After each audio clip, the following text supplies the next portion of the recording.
आज पाकिस्तान में 0.9% हिंदू है और बांग्लादेश में 0.3%। भारत की ये जो जियोपॉलिटिकल स्टार्ट्स है, ये जो रुडिमेंटल फोर्स है, ये श्री कृष्ण से शुरू होता है। भारत की जो सनातन संस्कृति है वो अपरोक्षानुभूति, सेल्फ रियलाइजेशंस को दिखाता है। तो श्री कृष्ण वो पहला व्यक्तित्व है जो भू राजनीतिक जियोपॉलिटिकल इन्फ्लुएंस को समझ के भारत की संप्रभुता, अखंडता को बचाए रखने के लिए सारी रणनीति लिए थे। एलपीजी रिफॉर्म्स जो माननीय अर्थ मंत्री जी मनमोहन सिंह जी अपने देश में लागू किए थे, वो श्री कृष्ण जी उस समय सोच के रखे थे। कोई भी देश की संप्रभुता के लिए सबसे ज्यादा जरूरी है यूनिटी इन डाइवर्सिटी। अवस्था, जो भी हिंदुओं की अवस्था है, जो सिचुएशन में हम लोग है, वो अवस्था कभी भी धर्मनिरपेक्ष नहीं हो सकती।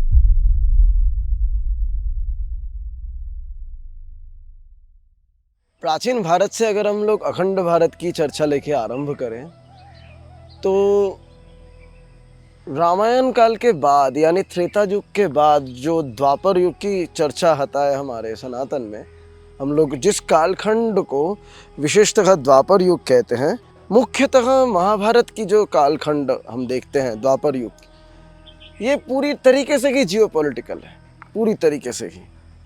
उस समय महाभारत काल में जो कौरव की एलाई, कौरव की संगोष्ठी बनी थी और जो पांडवों की संगोष्ठी बनी थी, ये दर्शाता ही है कि कैसे मित्र पक्ष और विरोधी पक्ष एक दूसरे के प्रति लड़े हैं।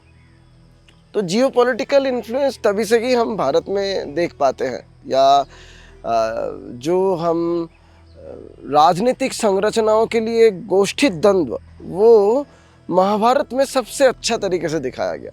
भले ही वो धर्म के ऊपर ही हुई हो, परंतु वो धर्म स्थापना के लिए जो तत्व को दिखाई गई, उसकी माध्यम या उसकी संरचना, वो संपूर्णतः एक भू राजनैतिक विषय के ऊपर, उस प्रेक्षापट के ऊपर ही खड़ा था।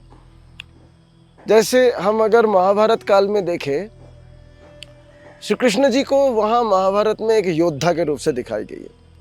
और महाभारत की ये श्री कृष्ण जी जो योद्धा हैं, जो पूरा जीवन संघर्ष में ही बिताए, सारा जीवन की सारे संघर्ष की निष्कर्ष के रूप से जब वो पांडवों को हस्तिनापुर में सिंहासन में स्थापित करने के पश्चात उन लोगों को जब महाप्रस्थान के लिए आगे बढ़ा दिए, फिर श्री कृष्ण जी की शरीर छूटती है, ये महाभारत से हमें मिलती है खबर। यही महाभारत में ही हम लोग देख पाते हैं कि श्री कृष्ण जी रणछोड़ ये नाम से जानी जाती है, और ये नाम बहुत ही गंभीर है कि युद्ध से भागने वाला, जबकि वही कृष्ण सारथी बन के श्रीमद् भागवत गीता की संपूर्ण उपदेश अर्जुन को युद्ध के लिए ही दिए हैं। क्लैब्यं मास्मा गमः पार्थ नैतत्त्वयुपपद्यते क्षुद्रम हृदय दौर्बल्यम तक्तो तिष्ठ परंतपः। ये श्री कृष्ण की निजी वचन है कि अर्जुन, क्लैब्यत्व, हिजड़ेपन ना दिखाओ, भागो मत, युद्ध के लिए खड़े हो जाओ। युद्ध ही वीर का प्रमाण है। तुम्हारी आन वान शान ये युद्ध में ही प्रतिपादित होगा, प्रमाणित होगा, प्रतिष्ठित होगा, स्थापित होगा। तो श्री कृष्ण जी ये जो युद्ध की संरचना किए थे, वो श्री कृष्ण जो महाभारत काल में इतनी धुरंधर युद्ध को एक अर्थ में नेतृत्व ही दी है अर्जुन के सारथी बन के, वही श्री कृष्ण जरासंध के साथ युद्ध के समय भाग गए। जरासंध की युद्ध होने समय, जब जरासंध के साथ उनकी युद्ध हो रही थी, वो एक समय भाग गए। कारण क्या था? यहीं से जियोपॉलिटिक्स शुरू होता है। जैसे जरासंध के साथ श्री कृष्ण की कई बार युद्ध हुई, कई बार श्री कृष्ण जीते, कई बार जरासंध जीते, पर जरासंध भी जिद्दी थे, वो भी अपनी हार को स्वीकार नहीं कर रहे थे और श्री कृष्ण जी को परेशान करने के लिए बारंबार कई प्रकार से षड्यंत्र करके उनकी मथुरा में बहुत आक्रमण करने की प्रयास किए, उनकी नगरी में आक्रमण करके कई बार प्रयास किए। श्री कृष्ण जब देखे कि ये रुक नहीं रहा है, तो श्री कृष्ण भी बार बार उसकी उत्तर देने के लिए अपनी नारायणी सेना लेके बारंबार युद्ध किए। परंतु जरासंध एक समय एक चाल चले और वो काल यवन को बुलाए। ये काल यवन कौन था? ये काल यवन यवनों की सेनापति था, म्लेच्छों की सेनापति थी। पश्चिम भारत की पश्चिम अंश यानी आज के अफगानिस्तान के उस पार आसपास के अंचल से जो राजा थे, उसको ही जरासंध ने बुला के ले आया था कृष्ण के साथ युद्ध करने के लिए। इतिहास प्रमाण करता है कि यवनों की सेना बहुत ही क्रूर हुआ करता था। श्री कृष्ण उस समय जरासंध को समझाने की भी एक प्रयास किए थे कि देखो, लड़ाई हमारी तुम्हारी है, हम तुम लड़ लेंगे, अपितु तुम ये बाहर के लोगों को बुला के हमारे घर को बिगाड़ो मत। हम तुम हारे जीते वो हमारे तुम्हारी ही खून से ये मिट्टी सींचे वो ठीक है, हमारी देश है, हमारी अखंडता है, हमारी संप्रभुता है देश की, इसको तुम बाहर के लोगों को बुला के मत करो। पर श्री कृष्ण की वो अनुनय विनय से भी जब जरासंध नहीं सुनी एवं जरासंध जब काल यवन को बुला के ले आए तो श्री कृष्ण वहाँ से भाग जाना ही सही समझे और गुजरात आज के द्वारका में, जबकि वो समुद्र के नीचे विध्वंस हो गया, वहाँ आके अपनी नगरी बसा दी और वहाँ रहने लगे। जरासंध को बोले भोगो तुम तुम्हारी राज्य संपत्ति, परंतु वो जरासंध को फिर से मारे थे। पांडव लोग जब महाभारत काल में अज्ञातवास में थे तो वही पांडव लोग यही जरासंध के पास अपनी संपूर्ण जीवन द्रौपदी के साथ अज्ञातवास को बिताए थे, जहां अर्जुन बृहन्नला बना था। भीम वही जरासंध को मारता है एवं उसको फाड़ देते हैं, दोनों पैर द्विपार्श्व प्रतिसम रूप से उसको चीर देता है। तो कहने की मेरी तात्पर्य है, वही से ही रामायण काल में हम लोग इतना पॉलिटिकली इन्फ्लुएंस नहीं हो पाए थे, इतना राजनीतिक रूप से हम लोग समाज को सजाना सीख नहीं पाए थे, परंतु गीता काल में आके या महाभारत काल में आके जियोपॉलिटिक्स की प्रवेश हमारे भारत में घट चुकी थी। जो डॉक्यूमेंटेड एविडेंस है वो ये कहता है कि महाभारत 4वीं ईसा पूर्व 4 BC इस समय के आसपास जो लिखी गई थी, ये जो चर्चाएं मिलती है, और पौराणिक रूप से 3102 इस समय की BC की ये घटना है, 3102 BC की। उस समय जो लिखी गई थी, ये जो कथाएं मिलती है, उस समय काल से ही भारत के अंदर जियोपॉलिटिकल प्रभाव पड़ गई थी, आ गई थी। वो जियोपॉलिटिकल जो प्रभाव उस समय पड़ी थी, उसी प्रभाव को लेते हुए ही श्री कृष्ण अपनी संपूर्ण जीवन की महाभारत की रणनीति को सजाए थे सारे।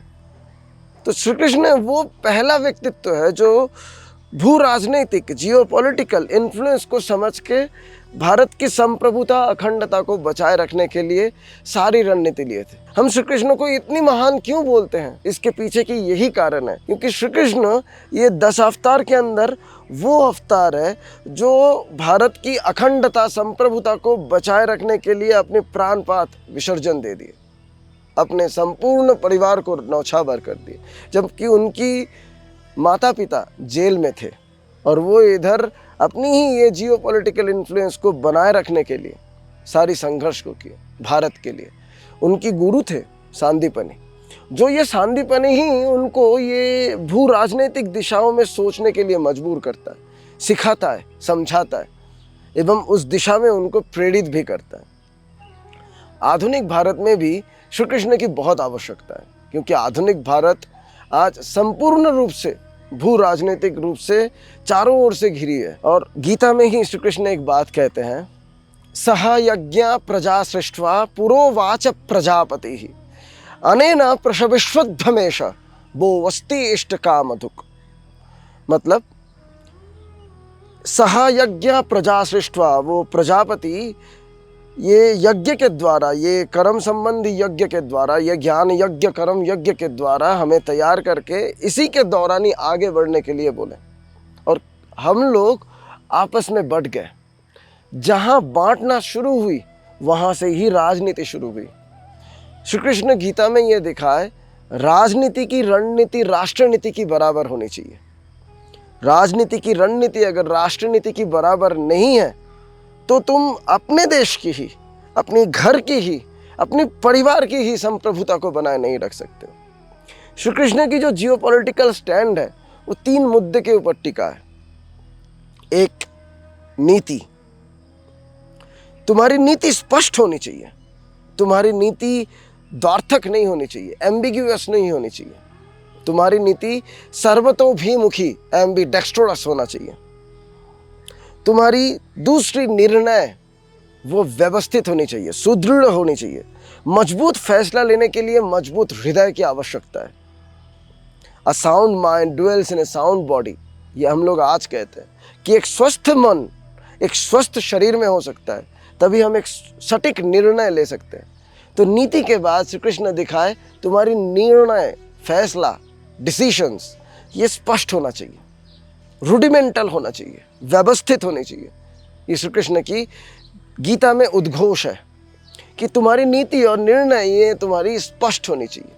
एवं तीसरा सबसे कीमती, तुम्हारी नियत वो व्यवस्थित होनी चाहिए, वो दृष्टि अभिमुखी होनी चाहिए, वो केंद्रित होनी चाहिए, वो सेंट्रलाइज होनी चाहिए। पर श्री कृष्ण की यहाँ एक और भी विशेष बात है। श्री कृष्ण की जो गीता दर्शन है वो जियोपॉलिटिकल स्टैंड से अगर हम लोग देखें तो वहाँ श्री कृष्ण अवस्था को, कोई भी सिचुएशन को सेंट्रलाइज किए हैं। कोई भी सिचुएशन को बारंबार वो अपने जीवन में सेंट्रलाइज करने की हर संभव प्रयास किए। पर कोई भी व्यवस्था को, सिस्टम को डिसेंट्रलाइज किए हैं, विकेंद्रीकरण किए हैं। यानी अवस्था को श्री कृष्ण जी सेंट्रलाइज किए, व्यवस्था को डिसेंट्रलाइज किए। मतलब जिसे हम आज के समय में एलपीजी रिफॉर्म्स की तरह हम लोग जो बात कहते हैं, एलपीजी रिफॉर्म्स जो माननीय हमारी पूर्व प्रधानमंत्री नरसिम्हा राव के समयकालीन माननीय अर्थ मंत्री जी मनमोहन सिंह जी अपने देश में लागू किए थे, वो श्री कृष्ण जी उस समय सोच के रखे थे। उस समय ये लिबराइजेशन, प्राइवेटाइजेशन, ग्लोबलाइजेशन की चर्चा श्री कृष्ण उस समय लेके आए थे। अपने निजी जीवन काल में दक्षिण भारत को महाभारत के साथ इस युद्ध में जोड़ने के लिए, पांडवों की तरफ ले आने के लिए श्री कृष्ण बहुत से कर्मों को किए। दिग्विजय के समय में कई जनों को श्री कृष्ण जी दक्षिण भारत में भेजे थे। गए थे ये लोग, ये पांचों भाइयों में से कई जन, जहां वो लोग अपनी ही समर्थनकारी गुट को पकड़ने की कोशिश किए, बनाने की कोशिश किए। तो कहने की हमारी तात्पर्य ये है, श्री कृष्ण ने ये तीन चीज दिखाए, नीति, निर्णय और नियत तुम्हारी अगर स्पष्ट है तो तुम अपनी ही देश की संप्रभुता, अपनी परिवार की सटीक व्यवस्था तुम बनाने के लिए तत्पर हो, बना सकते हो। तो भारत की ये जो जियोपॉलिटिकल स्टार्ट्स है, ये जो रूडिमेंटल फोर्स है, ये श्री कृष्ण से शुरू होता है। श्री कृष्ण वो व्यक्तित्व है जो महाभारत काल में यही दिखाए हैं कि कैसे तुम अपने देश की अखंडता, संप्रभुता इसको बना के रख सकते हो। अब श्री कृष्ण जी की यहाँ जो जियोपॉलिटिकल स्टैंड है, इसको हम अगर आधुनिक भारत में ले आना चाहते हैं, वहाँ भी हमें श्री कृष्ण बहुत सहायता करते हैं, बहुत जगहों में। गीता की जो कर्म संन्यास योग है, वो सटीक रूप से, जो ध्यान योग है वो भी सटीक रूप से, ये कर्म संन्यास और ध्यान योग ये संपूर्ण रूप से जियोपॉलिटिकल स्टैंड के ऊपर ही टिकी है। एवं जो हमारी एकादश अध्याय है, वो आप लोग भी जानते हो, जो ओपेनहाइमर थे, वो जो परमाणविक विज्ञानी, वो खुद गीता की एकादश अध्याय विश्वरूप दर्शन योग उससे अनुप्राणित होके यही कह रहे थे, आई बिकेम द डेथ, मैं मृत्यु बन चुका हूँ। जो श्री कृष्ण एकादश अध्याय में कह रहे हैं, कालोऽहम् अस्मि, ये श्री कृष्ण की वचन थी कि अगर तुम्हें अपनी निजी संप्रभुता बचाए रखने के लिए अपनी आक्रमण करनी पड़े, रुको मत, युद्ध ही वीर का प्रमाण है। धर्म के लिए या तो जान लो या तो जान दो, ये श्री कृष्ण की उद्घोष है। और भारत भी यही जियोपॉलिटिकल स्टैंड पे, अभी के भारत तथा आज के जिस तारीख में हम लोग बात कर रहे हैं, इस भारत जो ट्रंप महोदय की टैरिफ की वॉर तथा तमाम जियोपॉलिटिकल प्रेशर्स झेलते हुए भी भारत आज टिक के खड़ा है। कारण क्या है? हमारे माननीय प्रधानमंत्री नरेंद्र मोदी जी यही गीता की ही वचन के तहत साधु संतों के आशीर्वाद से आगे बढ़े हैं। वो समझ पा रहे हैं कि हमारी जगत गुरु शंकराचार्य जी क्या भाष्य के तहत कहना चाह रहे हैं। हमारी वंदे कृष्णम नमाम्यहम, वो कृष्ण, वो श्री कृष्ण जी क्या गीता में समझाना चाह रहे हैं, वही स्टैंड को बनाए रखते हुए प्रधानमंत्री जी भी आज कह रहे हैं कि भारत झुकेगा नहीं। इसके पीछे भी एक कहानी है, इसके पीछे भी एक तत्व है। देखो, कोई भी देश की संप्रभुता के लिए सबसे ज़्यादा जरूरी है यूनिटी इन डाइवर्सिटी।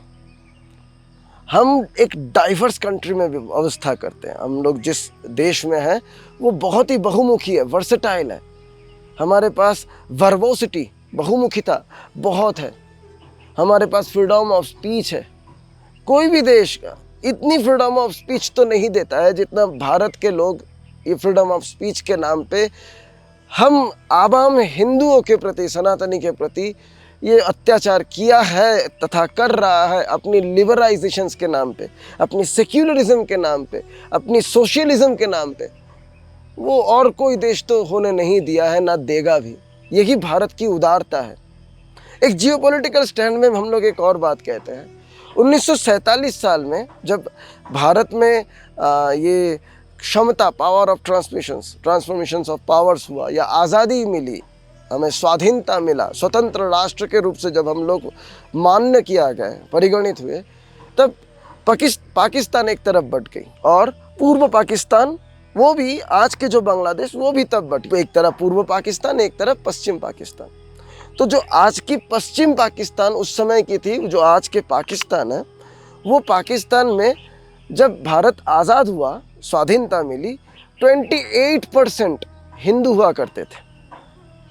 और 1971 में जो बांग्लादेश आज़ाद हुआ, उस बांग्लादेश जब बना, वहाँ 21% हिंदू हुआ करते थे। आज पाकिस्तान में 0.9% हिंदू है और बांग्लादेश में 0.3% हिंदू है, ये डेटा कहता है। ठीक उल्टा भारत में देखो, भारत में उस समय जब आज़ाद भारत हुआ था, स्वाधीनता हमें मिली थी 1947 की 15 अगस्त में, जब हम लोगों को स्वाधीनता मिली थी, तो भारत में उस समय, उस 1947 में 19% मुसलमान थे। 19% मुसलमान उस समय भारत में थे। आज भारत की मुसलमान की संख्या आज के तारीख में 32% हुई है। तो ये प्रमाण करता है कि हम लोग वास्तविक रूप से ही धर्मनिरपेक्षता को आगे ले आए हैं। हमारी पुरानी चर्चा को याद रखना, अवस्था, जो भी हिंदुओं की अवस्था है, जो सिचुएशन में हम लोग हैं, जो अवस्था में है, वो अवस्था कभी भी धर्मनिरपेक्ष नहीं हो सकती। व्यवस्था हर वक्त के लिए धर्मनिरपेक्ष ही होता है, और जो भारत की व्यवस्था है, गणतांत्रिक व्यवस्था है, वो धर्मनिरपेक्षता को बराबर जायगा दिया है। चाहे जो भी आए हो, हम भारत बार बार सबको जायगा दिया है। यही हमारी भारतीयत्व है, यही हमारी सनातन है, यही हमारी संप्रभुता है। हम लोग सबको जायगा दिए और उनकी संरक्षण के लिए हम लोग, चाहे रिफ्यूजी भी हो, उसके लिए भी हम लोग कोशिश किए हैं कि हमारे देश में वो सर उठा के जी पाए, सर सम्मान के साथ जी पाए। हमारे हर कोई, सावरकर तक भी इंटरकास्ट मैरिज, तथा सावरकर भी ये दिखाने की कोशिश किए कि भारत की, जो भी भारत को अपने मातृभूमि, पितृभूमि रूप से मानता है, वही हिंदू है, चाहे वो मुसलमान ही क्यों ना हो, चाहे उसकी रहन सहन, खान पान कैसी भी क्यों ना हो। अंबेडकर जी भी यही दिखाए थे। अपितु अंबेडकर जी एक समय दलितों के लिए स्पेशल सेक्रेटेरिएट मांगे थे, अंबेडकर जी, और उसी की ही रेप्लिका अंग्रेज लोग मुस्लिमों के लिए स्पेशल सेक्रेटेरिएट जिन्ना के कहने के लिए दे दिए थे। वो एक अलग चर्चा है। हम लोग अभी जो जियोपॉलिटिकल स्टैंड के लिए कह रहे हैं भारत की, वहाँ ये कहना हमें बहुत आवश्यक है, भारत की कुछ विशेषता है, ये यूनिटी इन डाइवर्सिटी के ऊपर। वहाँ हमारे पास भारत में पॉलीथेइज्म रहती है, प्लूरलिज्म जिसे हम कहते हैं, प्लूरलिज्म, पॉलीथेइज्म, ये हमारी भारत की विशेषता है कि हम सबको राइट टू रिलीजियस एक्टिविटी हम देते हैं, कि तुम अपनी ही कास्ट क्रीड की चर्चा भारत में कर सकते हो, उसको फैलाने की हर एक चर्चा तुम कर सकते हो, हम तुम्हें वो जायगा देते हैं।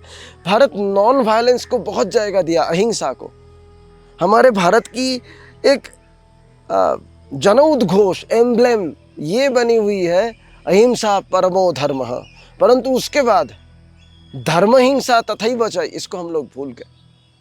हम लोग बोल देते हैं अहिंसा परमो धर्म, जो हम लोग ये भी कहते हैं कि जो हिंसा से दूर है वही हिंदू है। गांधी जी एक समय यहाँ तक ये अहिंसावाद को प्रोत्साहन देने के लिए कहे थे कि अगर मुसलमान आके हिंदुओं को मारना भी चाहे तो हिंदू लोगों को मर जाना चाहिए। हम लोग सबको उतना जायगा देना चाहते हैं। हिंदू इतनी ही सहिष्णु है। आज इस कश्मीर की घाटी में हम लोग बैठे हैं, एक जगह दिखा दो जहाँ कश्मीरी पंडित इन मुसलमानों के ऊपर या कोई भी धर्म के जातियों के ऊपर या डोगराओं के ऊपर कोई अत्याचार किया, कभी नहीं करेगा कश्मीरी पंडित।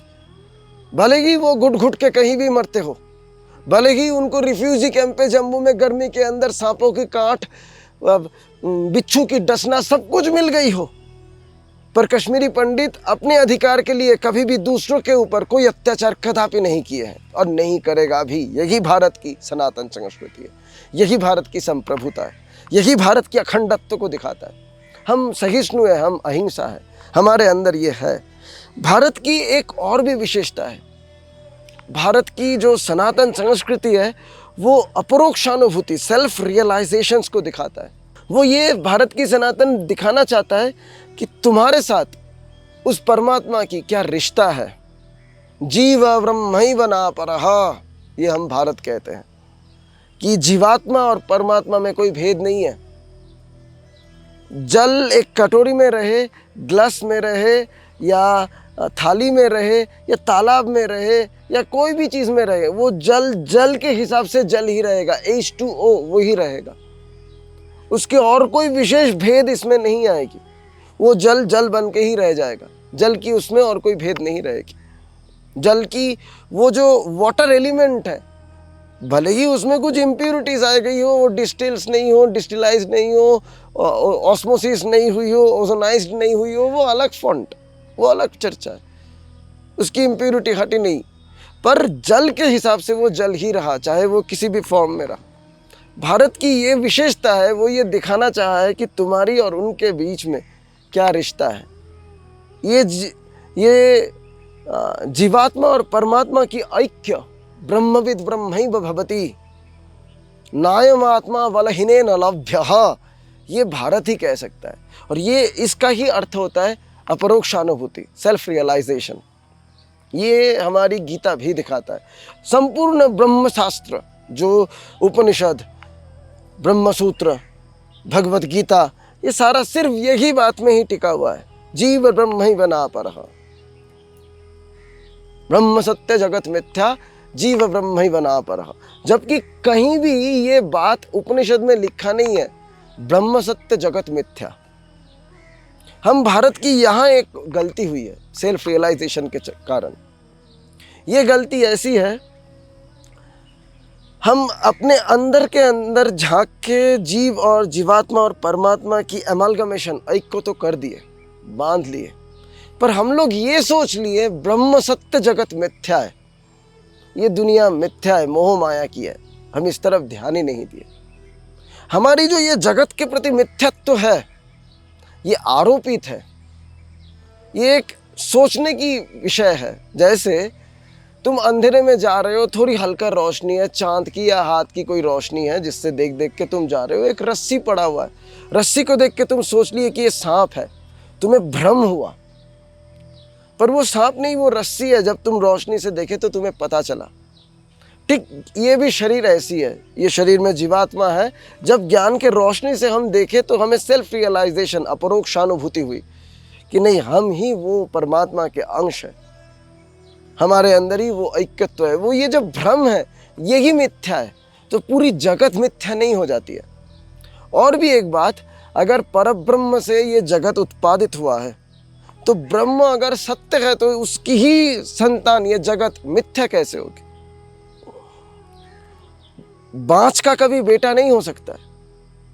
वो हुआ तो जगत की, जो परमात्मा की कृपा है, पर यूं आमतौर पे सत्य से सत्य ही पैदा होगा, असत्य से असत्य ही पैदा होगा। तो जो ब्रह्म है, ब्रह्म से अगर पर ब्रह्म से ये जगत उत्पादन हुआ है, तो जगत भी सत्य है। बस उसकी देखने की नजरिया में तुम्हारी भ्रम, इल्यूशंस हो सकता है, तुम्हारी वहम हो सकता है। वहम की इलाज है तथ्यों से। तुम्हारे पास ज्ञान की रोशनी अगर आ जाए तो तुम उसकी इलाज कर सकते हो। तो भारत के अंदर विशेषता ये है कि वो सेल्फ रियलाइजेशंस की तरफ विशेष ध्यान दिए, आत्मानुभूति की तरफ। यही आत्मानुभूति की ही एक मार्ग हम लोग निकाले, योगा। यही आत्मानुभूति की ही एक मार्ग निकाले हम, बुद्धिज्म। बुद्ध ने यही आत्म तत्व को दिखाया। बुद्ध ने आके हमारी जो कास्ट सिस्टम और कास्टिज्म, ये दोनों जो थी, इसकी खंडन किए। इसकी संपूर्ण खंडन करने के बाद बुद्ध ने ये दिखाया कि जन्म से हम हर कोई ही मूर्ख, शूद्र पैदा होते हैं। हमारे अंदर कंट्रोल्ड नहीं होता है, हम कंट्रोल्ड नहीं हो सकते।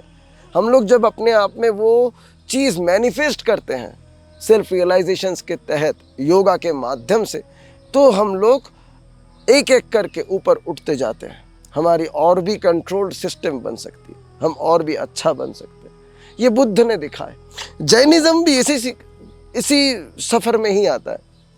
बुद्धिज़्म और जैनिज़्म परस्पर लगभग समसामयिक ही हो जाता है, जबकि बुद्धिज़्म थोड़ी बहुत अपॉलिटिकल रूप से भारत में तथा विश्व में फैला था। जैनिज़्म संपूर्ण रूप से वैराग्य को ही कॉन्सेप्चुअलाइज किया। जैनिज़्म की मूल थ्योरी, मूल तत्व वैराग्य ही है, ऑस्टेरिटी ही है, त्याग है। ये जैनिज़्म की विशेषता रहा।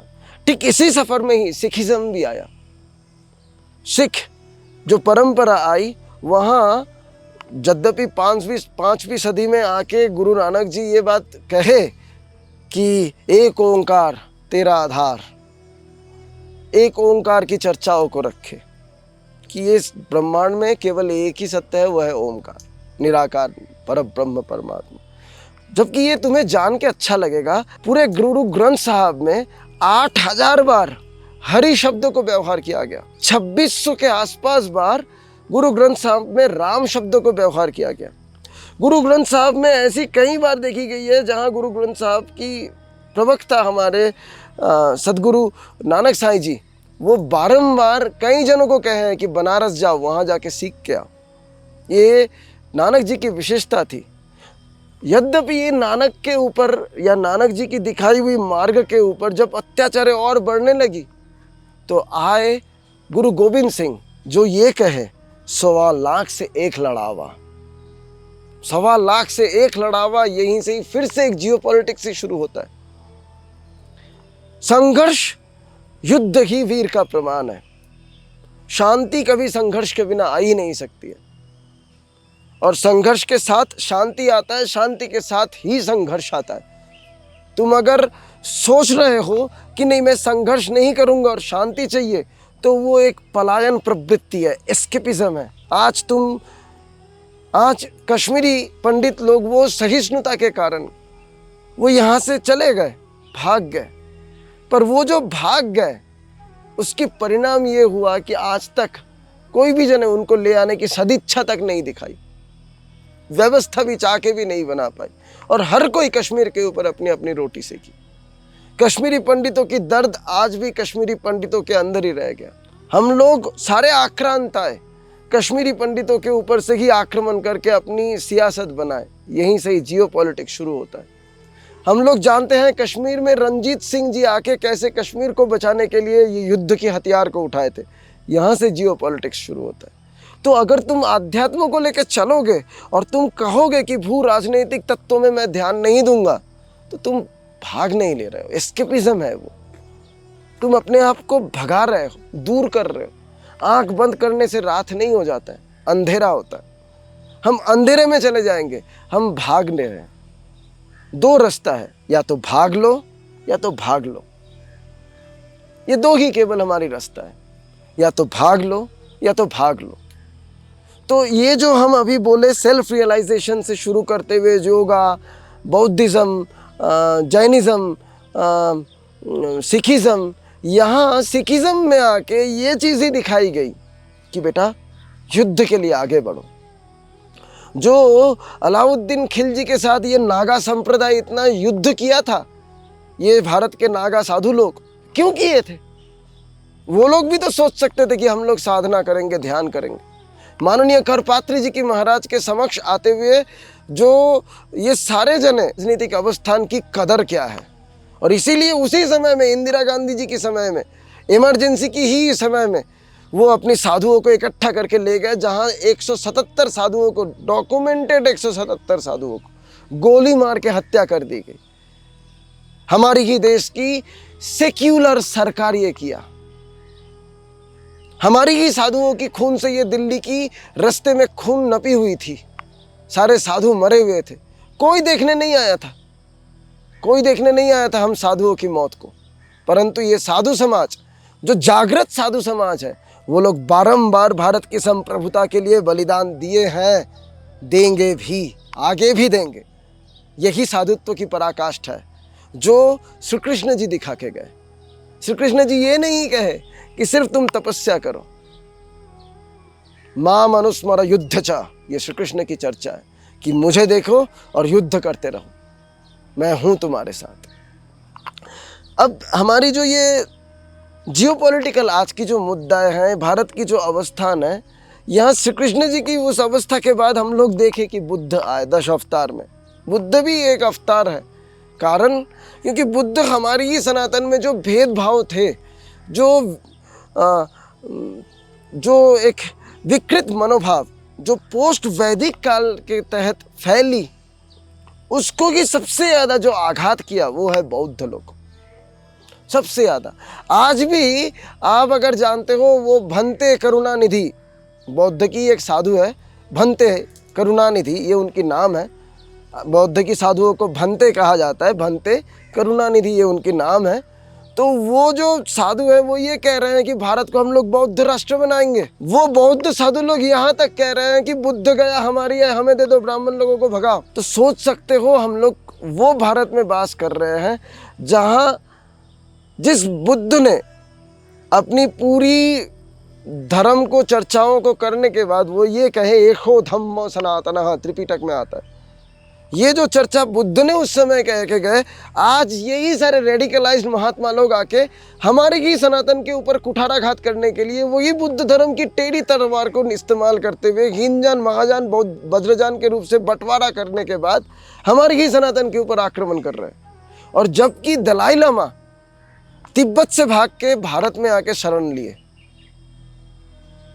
जबकि वो दलाई लामा जो बुद्ध की सबसे एक एकनिष्ठ भक्त मानी जाती है एवं परम गुरु के रूप से आज भी भारत के तथा विश्व के कई देश उनको वो मान्यता देता है, वही दलाई लामा भारत को स्वीकार करता है कि हम संरक्षित अगर कहीं चाहते हैं तो भारत में चाहेंगे। तो ये जो स्थिति हमारे देश में बनती जा रही है, यहाँ हमारी संत समाज को यथेष्ट रूप से परिपक्व रूप से आगे आना पड़ेगा एवं आगे आके ये दार्शनिक मतवादों को परिपक्व रूप से खंडन भी करना पड़ेगा। तभी हम लोग अपनी भू राजनीतिक जो व्यवस्था है उसको ठीक कर पाएंगे।